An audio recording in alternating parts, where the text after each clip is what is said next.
Hey guys, this is Tanya Smitherman and Manisha Munikar. And this is the next edition of Grand Slam with B.A.T.S. So today is our education and knowledge series, and we're super excited to bring to you information about something that impacts everybody, right. And that is credit. So it's personal credit and business credit. So we're going to give you some nuggets on how the credit scoring came about, what you can do to hurt your credit, and also what you can do to increase your credit and start building business credit. So get ready, get your pen, paper out, and get ready to get some great nuggets. So Manisha, tell them a little bit about how credit came about.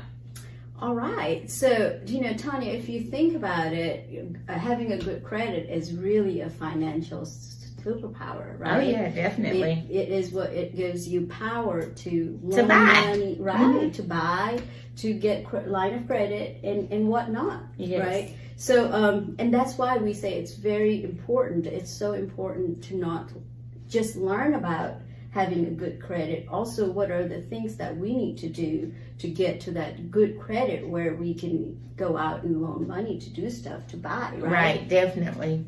So to start off with, we do want to talk about what is credit report and what is credit score, right? Mm-hmm. So credit report is it's a statement that talks about what your credit activity is, and also current credit situation is, right? And then these credit bureaus, the credit agencies, they take these report and they turn that into a number, and they call it the credit score, right? Right. So that's how the credit score comes about. Right. Now, even though the word agency is in their name, they're actually not a government agency. Right. They're actually a for-profit business that collects all of this data and come up with your actual score. And then different institutions and businesses will pay to get that score and determine from their algorithms if you are a worthy candidate for them to loan money to. Absolutely. And there are different scoring systems, and one of the very popular one is the FICO scoring system, right? Now we're going to talk about, what are the factors that influences your FICO credit score, okay? Right? Okay. So now the most important factor is definitely your payment history. Yes. Because that accounts for 35% of your score. So now in this case, what they're looking at is they want to see whether you have made your payments or not, because that's what's going to decide whether, kind of give them idea of whether you're going to get your payments done in the future or right. not, right? So they're looking at past actions to predict future actions. Exactly. So if you're not been paying your payments on time in the past with other creditors, that kind of gives them an indication that you may not pay if they lend you money as well. Exactly. So payment history is very important. It's very, very important. And it's actually the highest factor at 35%. Yeah, I mean 1/3 of your credit score is that this what influences that. Right. So if nothing else, make minimum payment, right? Just to be on the schedule, so that you can still keep your credit score up. Exactly. And the other thing that really influences your credit score is how much debt that's available to you. Right. Is it that you use? Really, and they call it the utilization rate. Yes, your utilization rate. So to give an example, if you have a credit card that's $1,000, limit, you definitely do not want to have spent $900 of that $1,000, because they're looking at like, wait a minute, they're utilizing it to the max, and they may default at some point. So the company is in it for more than they would like to be in it for. Right. So let's take the example of what you just talked about, right? Let's say you have a credit card of $1,000, but you used $900 out of it. That means, and there is a way to calculate that to get your utilization rate, right? So Correct. all you do is divide 900 by 1,000 times 100, and that will give you 90%. So 90% utilization rate is Not good. way Yes. high.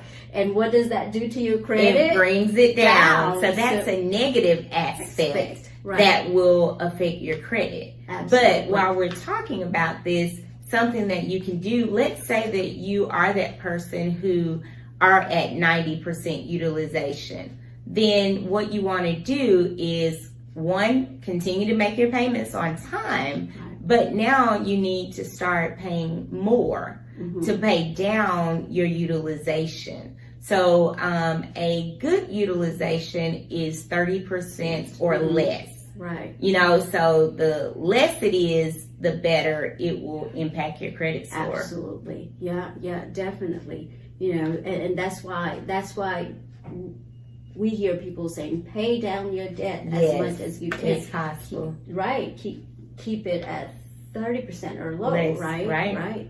Yeah. So that's other big factor. Now, the other factor that influences your credit is your credit history. Right. The longer you have history of credit, the better score you're going to have. Definitely, because it is showing again your ability. Right. So looking at your past to predict what you're going to do in the future. Now, some people might say, well, I might have done some really bad things in the past, wasn't educated on it. So you're telling me that's going to negatively impact me?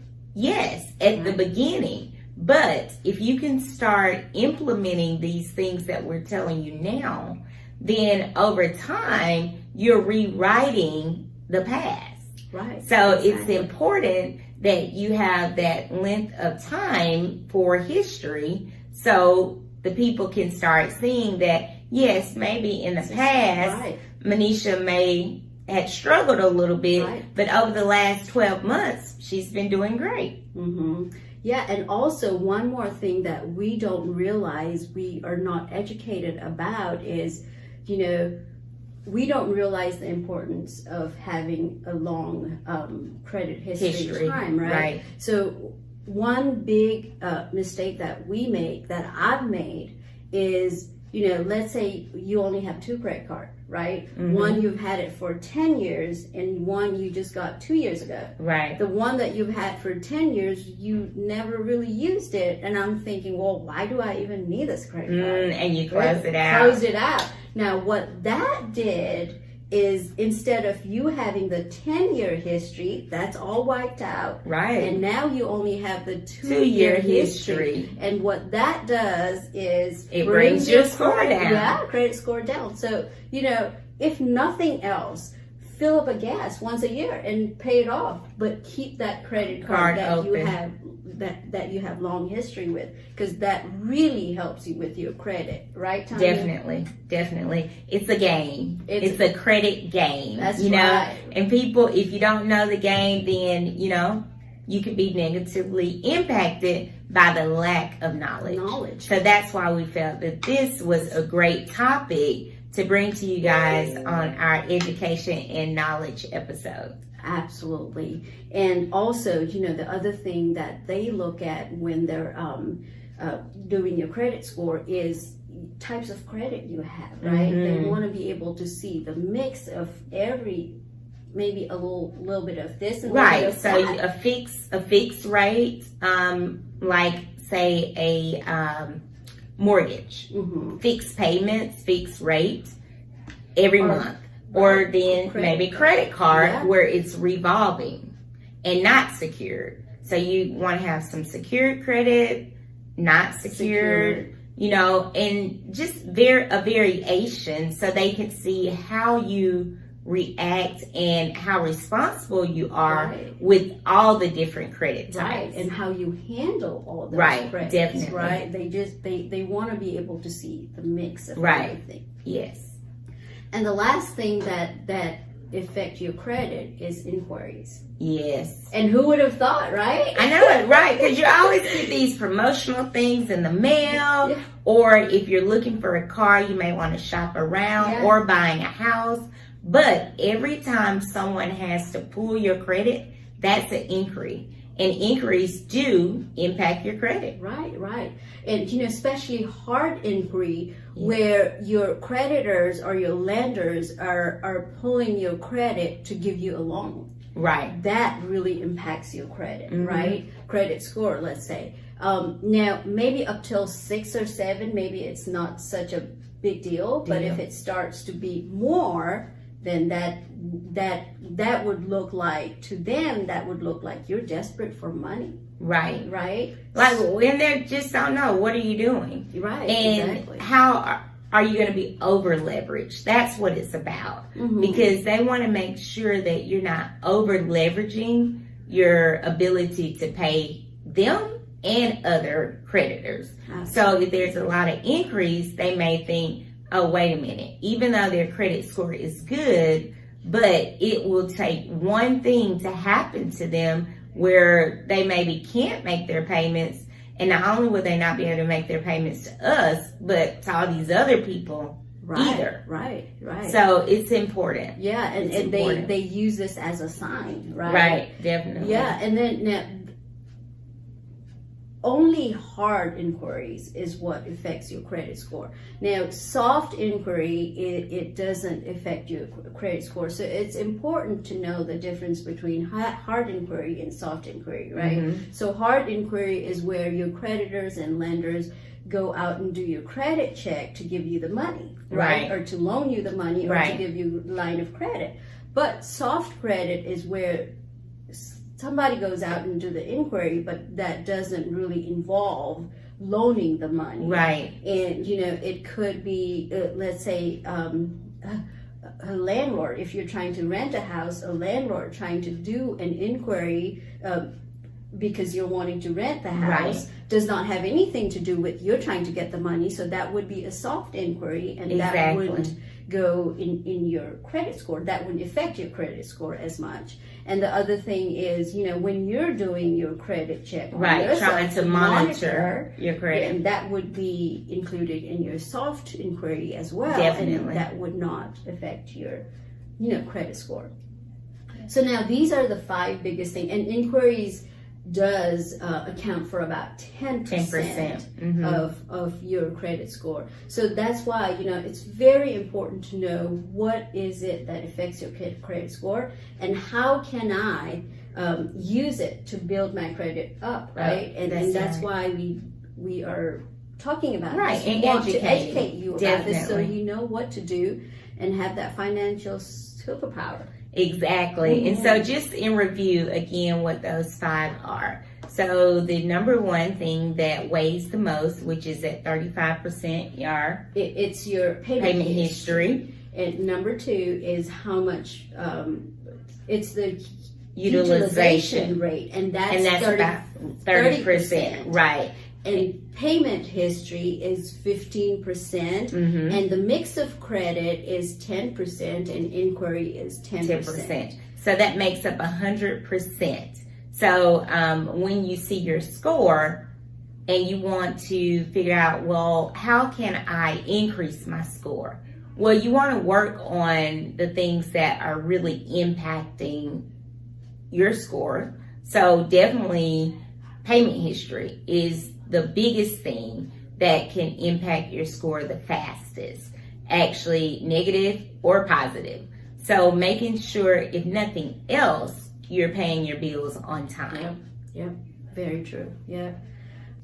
So now let's look at that 5 C's of credit that our lenders and creditors look at. We need to know what they look at to be able to give us the money and know that we're going to be able to repay them back, right? Right. So now the first thing in the 5C we talked about is character, right? Yes. Now, in this one, they want to measure and look at, are we trustworthy and reliable to be able to pay their money back? Right.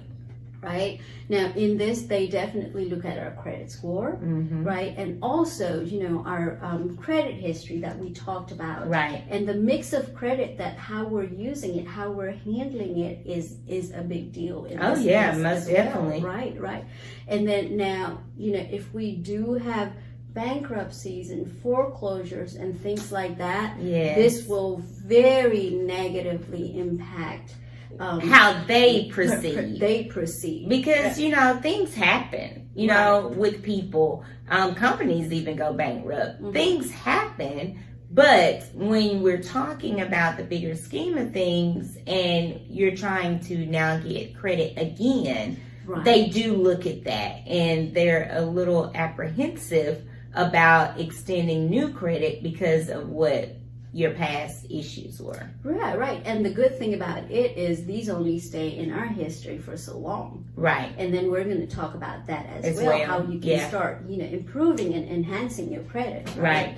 So now the other thing that they look at is your capacity, right? Or are you able to pay them their money back? Right. That they have to be worried about, because if you only have so much income, if you only have so much cash flow, how are you going to pay them back? So that's right. That's very important thing that they look at. So they look at any kind of source of income you have. They look at any kind of cash flow you have, and and then they kind of decide, okay, if this person has this much cash flow, then they can pay me this much every month. Right. So this is a doable thing for them to get the loan from us, right? Because if you have no money coming in, or if all of your money has been allocated for, how are you going to pay the new creditor? Exactly. And that's what they're looking at for, most definitely. Well. Right. And the next thing that they look at is capital, right? How much capital you have, how much asset you have. Right. And that's important, because in the event that you cannot pay them because of your capacity has changed and they're needing to get their money, what can they attach to what you currently own? Right. Because they want their money either way. Either you're going to make payments, or we're going to come after things that you already own, your assets. Right, exactly. And also the other thing that they look at, what kind of debt you have, right? What kind of asset you have, and equity. Okay, so if you have a lot of equity, that means you're not leveraging as much, right? Which is less risky for them, definitely. Right? But then if you don't have much equity, and for that matter, they might look at your savings account, your money market account, and things like that. And if you don't have much of that, and you're using a lot of debt, that's a lot of leverage that you're using. Most definitely. So that is high risk for them, for them to loan money to you. Definitely. And that's what they look at as well. And collateral is another thing that they look at. Do you have anything that you can back up your loan? Right? Like your house or car. Maybe not so much for the car, but with your house, you can use house as a collateral. So if it's a secured loan, then that would be really, it would be positive effect for them to be able to decide. Most definitely, because if it's secured, then they know that they can attach what you're securing it with. Right. In the event that you default. Exactly. And then, if it is non-secured loan, they're going to look at the other stuff and give more importance to the other four C's, because you don't have anything that you used at asset, right? Exactly. So that's one. And the other one that they look at is market condition. Now, this is where, it really doesn't have anything to do with you. It has everything to do with what's going on at that time. Exactly. Right? If they're gonna give us home loan, but the housing market is really, really bad, we don't know what's gonna happen next month, what the price is gonna go next month. I mean, it's very risky for a lender to give me the money. So, that's what they're going to look at as well. And even stock market or whatever it may be, even just the market that we're in. If the other markets are doing good, but the market that we're in, might not be doing that good, Right. then that might be risky for them. So they look at that one as well. Yes, especially what we've gone through here recently with the pandemic. Exactly. And people losing their jobs. The mortgage companies, for a while, they really tightened up. They did. On credit scores, on conditions, on looking at work history, because no one really knew what was going to happen, because we've never been impacted by this type of economic condition before. Absolutely. So. And this is one that doesn't have anything to do with us. Exactly. It has to do with what is going on around us, right? Exactly. So they have to look at that as well to see whether it's risky for them to loan us the money as well. Yes. So, it's the combination of these 5 factors that helps them decide whether we are a good candidate for them to loan us the money or not. So, so it's very important, we as a borrower, right, to keep this in mind, and, when we're trying to borrow, see what all we need before even we borrow. Is my cash flow good? Right. Is am I able to, is my credit score good? So look at all the combination for us to be able to even, go out and borrow money. Definitely. Yeah. Most definitely. Yeah. So now we talked about what can help us bring our credit score up. We talked about, what is it that the creditors look at when they're lending us the money, right? Now let's talk about what are some of the common credit destroyers. Yeah. Ooh. Yeah, and sometimes those destroyers, they hit you hard. And there are a few out there. Yes, it is. Yeah. Yes. What about bankruptcy? That is definitely a destroyer. It's probably now you can rebound from it. So everything that we're about to tell you, you can rebound from these things. So we don't want you to feel like, oh, that's me. Oh, that's me too, that you're so far gone. But you need to be mindful that these are destroyers, and you need to change your course of action so your credit scores will go up. And that's the reason why we as borrowers need to be educated on this, so that all these credit destroyers needs to be our last resort, right? Yes. If we're trying to improve our credit, build our credit. Right. Now we said that even though bankruptcy is a big credit destroyer, if we do it right, because all of these only stay in our credit history for so long. Correct. So if we do it right, if we take our actions right, we can be where we want to be. Definitely. So it just takes a little planning and time. And that's one thing that, when we're talking to people about credit, a lot of people want a quick fix. And, there's not a quick fix to your credit unless there are a bunch of errors on your credit. Yeah. And we'll talk about that. So now you can dispute errors, but what if it's not an error and it's just a mistake? Well, it's going to take time to rebound from that mistake. So there's not a quick fix to erase.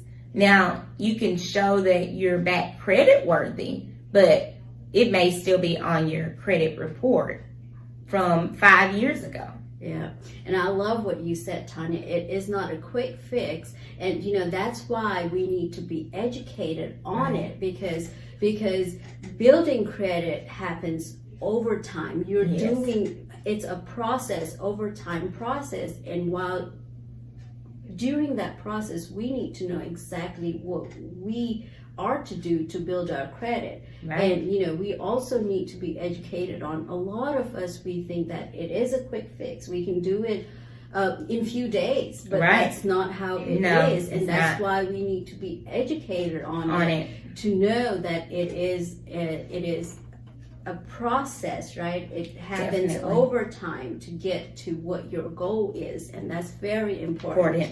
Yeah. And then we talked about bankruptcies. That stays in your, depending on what kind of bankruptcy it is, it stays on your history for 7 to 10 years. Mhm. Right? And then foreclosures are one of the big credit destroyer as well, which Right. stays in your history for 7 years, and short sale 2 to 3 years, Right. and also Judgments. collections, judgments. Yeah, they Yes. stay for a long Ever. time. Yes. Yeah. And Mhm. collections. I want to talk about collections for a minute because that is one of the most common destroyers across the board, especially doctor bills.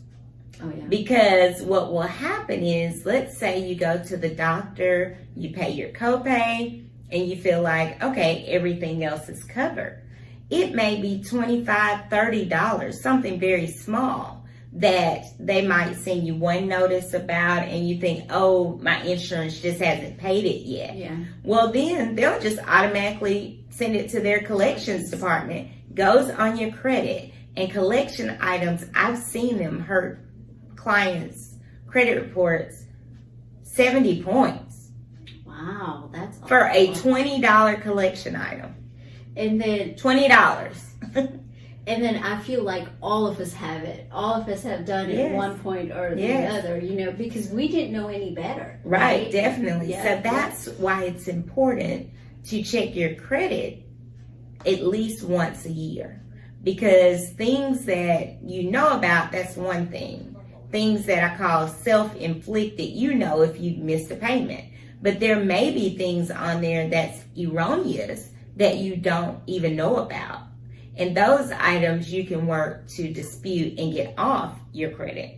Yeah. So you have to be proactive. Oh, absolutely. And that's the reason why you have to be educated on it. Oh, most right? definitely. Yeah. And then late payments. Oh, yeah. That's- Late payments, 30-day late, 60-day late, 90-day late, destroys your credit. Yeah. So, make sure, and we've said it over and over again, make sure you make your payments on time. Yes. Right? Because what does that do? That also increases your Credit score. Your FICO score. Yeah. Definitely. So that's now let's talk about how we can repair bad credit. Okay. What are the things that we can repair bad credit? Now we did say delinquency stays in your credit. Most of them stays in our credit for what? 7 years or so. 10 years. Mhm. Now public records, they do stay in our credit for what, about 10 years. And so Tax tax liens. liens Oh my stay in goodness. So tax liens, but on these tax liens, we're talking about IRS tax liens, right? So these type of tax liens, they stay out there on your credit. So again, be proactive. Don't allow them to get on your credit. So if you will start working with the IRS to make payments and things like that, then once you've done your part, they'll show those satisfied, and you don't have to worry about them. But if you ignore them, they're going to always be there and hurt you. Right, absolutely. And some of the things that you can do to repair your credit. First of all, we can't stress enough. Educate yourself. Right? How would you know how would you know to even repair your credit if you don't know? Know that you have a problem with it. Exactly. And the other thing that you can do, like you said, be proactive, right? But be proactive. Don't do it on the back side. Do it on the front side. end. Whatever That's right. you need to do it on the front end. And also, and we talked about this already, minimize your outstanding balance as much as possible. Right? Make your payments on time, and don't do many inquiries. Try to stay at as minimum as possible. Right? Yeah. Definitely. What? And then just challenging erroneous things. Yeah. Like those maybe doctor bill collections that they didn't even notify you about. Exactly. And that in itself is against the law as well. They're supposed to contact you to make sure that it's even a valid debt before they can put it on your credit. And a lot of collection companies or companies, they won't try to contact you first. They'll just put it on your report. So that is just a couple of great tips for you too. Yeah. Yes, Yeah. definitely. Now, we want to show you what having a good credit, how it can save money. Right. So in this example, we're showing you that if you are saying buying a house for $150,000 and you're getting a 30-year fixed mortgage, same house, same amount, how your credit score could really impact your monthly payment because your interest rate that they're going to offer you is going to be impacted, right? So if you were in the in a really good credit score range, let's say 720 to 850, and if you're wondering, your credit score, the highest you can get is an 850. So if you're in the 800 club, you're doing really, really well, right?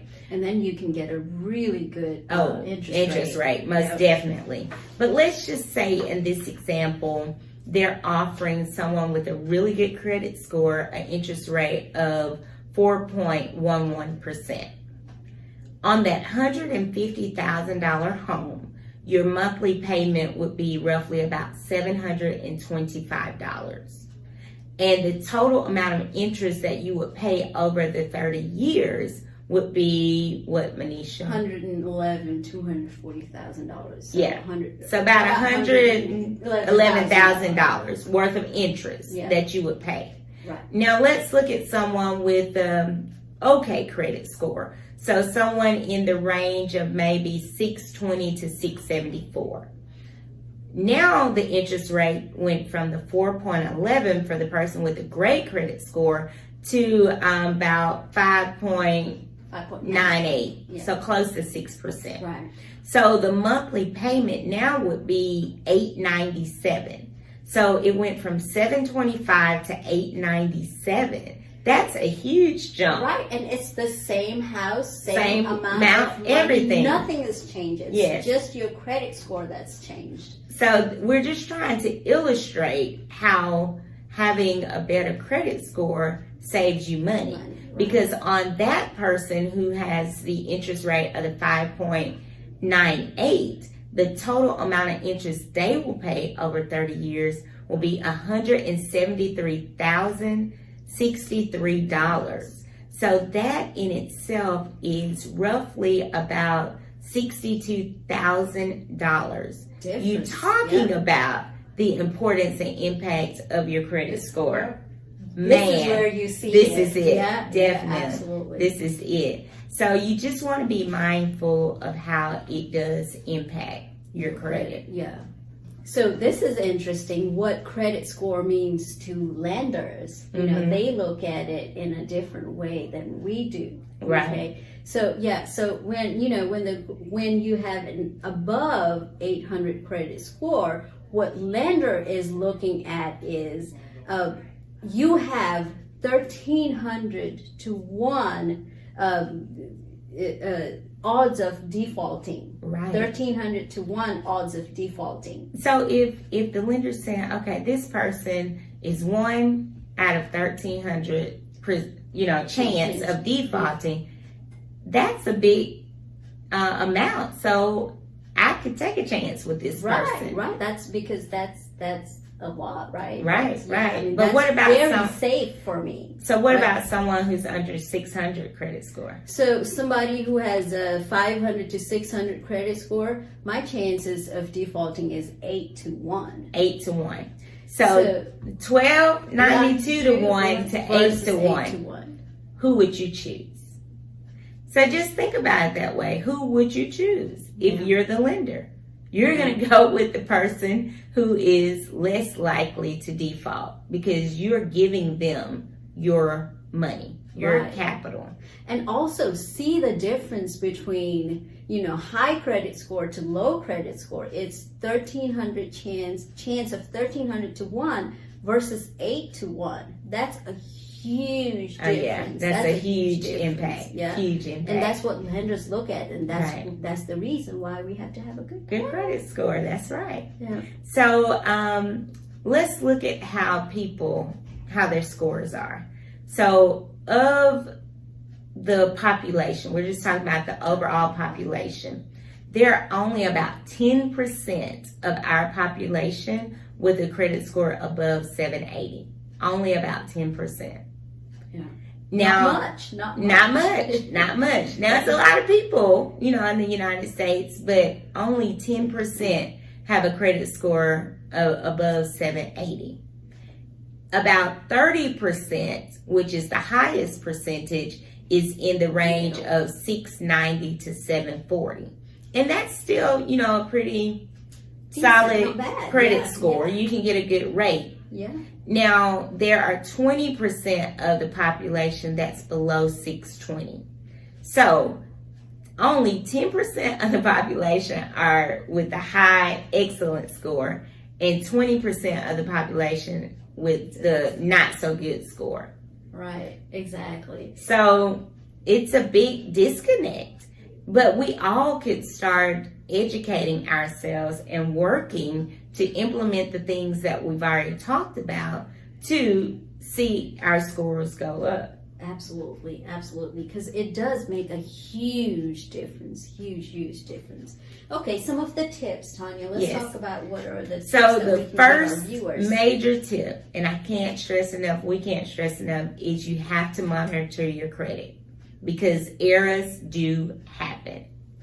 Identity theft happens. You want to monitor your credit.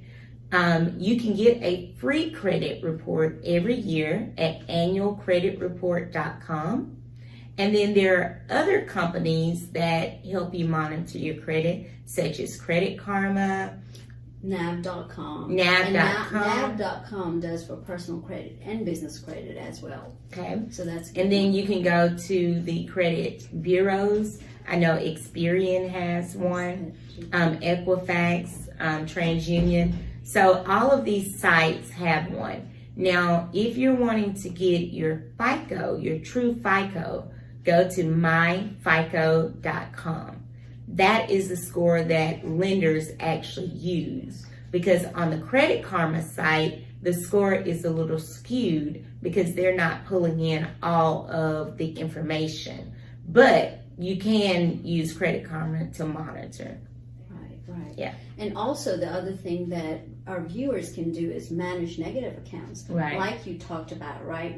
Just because we've had some bad things happening in the past, that doesn't end the story. Right. We can still repair it, and maybe, like you said, dispute the account, or maybe try to talk to them to kind of come up with a deal or whatever. Right. Could be a good idea to manage our negative accounts as well. And being proactive about it, talking about it before it happens, if could be a good way to manage your negative account. And then you always want to make payments on time. Set up auto pay if you can. That way you don't worry about, I forgot to make my payments, and then it negatively impact you. Now, if something happens, say you're laid off, you lost your job, there are a lot of companies that will work with you, but you have to be proactive and contact them.